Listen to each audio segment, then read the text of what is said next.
வணக்கம் நண்பர்களே, வாழ்க வளமுடன். உங்கள் ஜோதிடர் மந்திரஜோதி திருப்பூரில் இருந்து பேசுகிறேங்க. மருதமலை ஜோதிட நிலையம் ஆன்மீக சகோதர சகோதரர்களுக்கு எனது பணிவார்ந்த வணக்கம்.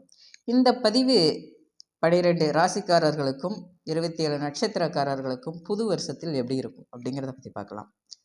கன்னி ராசி. கன்னி ராசியில் உத்திரம், அஸ்தம், சித்திரை நட்சத்திரங்கள் இருக்குது. உத்திர நட்சத்திரத்தில் பிறந்தவங்க 10th படிக்கிறாங்க, +1 +2 படிக்கிறாங்க, காலேஜ் போகிறாங்க அப்படின்னா இந்த குழந்தைங்க தன்னுடைய திறமையை வெளிப்படுத்துறதுக்கு கொஞ்சம் போராடிட்டு இருப்பாங்க.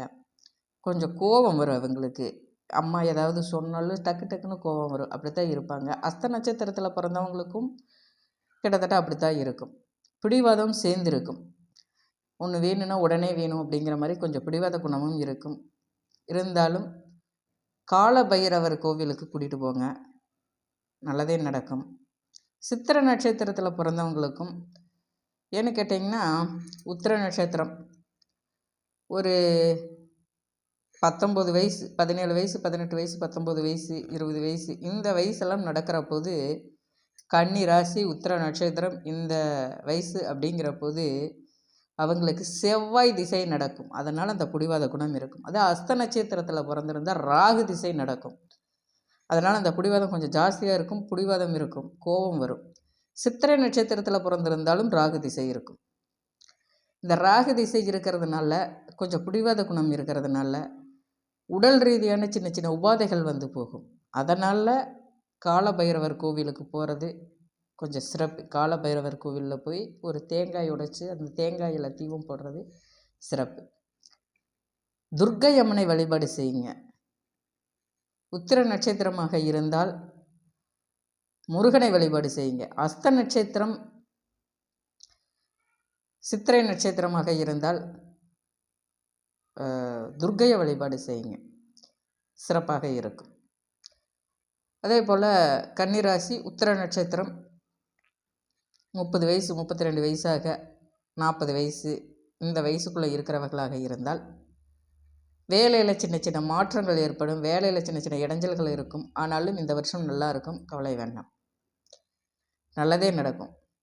அஸ்த நட்சத்திரமாக இருந்தால் 40 வயசு, 35 வயசு, 40 வயசுக்குள்ளே இருக்கிறவங்களாக இருந்தால் உங்கள் பேச்சை மற்றவங்க கேட்பாங்க. நீங்கள் என்ன சொல்கிறீங்களோ அது சரின்னு கேட்பாங்க. ஒரு குரு ஸ்தானத்திலிருந்து நீங்கள் வழி நடத்துவீங்க. வேலையில் உயர்வு கிடைக்கும். நல்ல ஒரு பணம் வர்றதுக்கு வாய்ப்புகள் இருக்குது.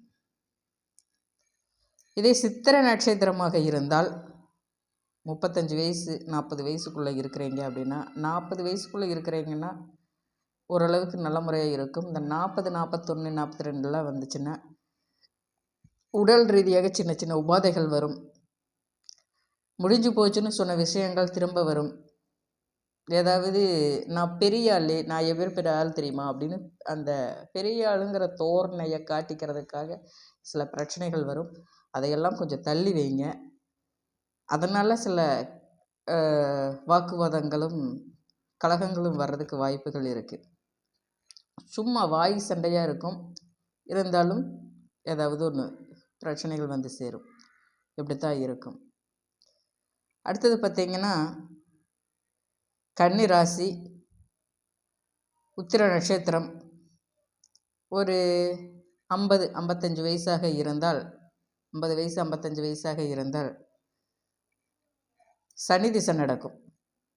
இந்த சனி திசையில் உடல் உபாதைகள், சின்ன சின்ன உடல் உபாதைகள் போகிறதுக்கு வாய்ப்புகள் இருக்குது. அதனால் அதை கொஞ்சம் பார்த்துக்குங்க.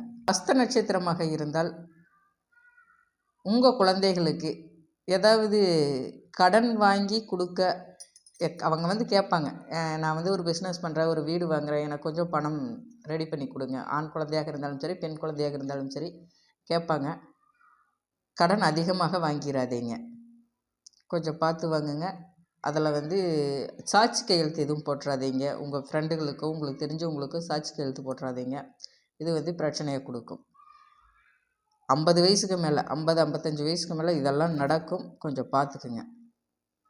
சித்திரை நட்சத்திரமாக இருந்தால் உங்களுக்கு உடல் ரீதியான சின்ன சின்ன உபாதைகள் போயிட்டுருக்கும். 50 வயசு, 55 வயசுன்னா உடல் ரீதியான சின்ன சின்ன உபாதைகள் போயிட்டுருக்கும். கால் வலி வரும், பாத வலி வரும், முட்டி வலி வரும். இந்த மாதிரி சின்ன சின்ன உபாதைகள் போயிட்டுருக்கும். சனி பகவானையும் கால பைரவரையும் வழிபாடு செய்யுங்க. இதிலிருந்து உங்களுக்கு ஒரு விடுதலை கிடைக்கும். உங்கள் குலதெய்வத்தை வழிபாடு செய்யுங்க. நல்லதே நடக்கும். நன்றி, வணக்கம் நண்பர்களே.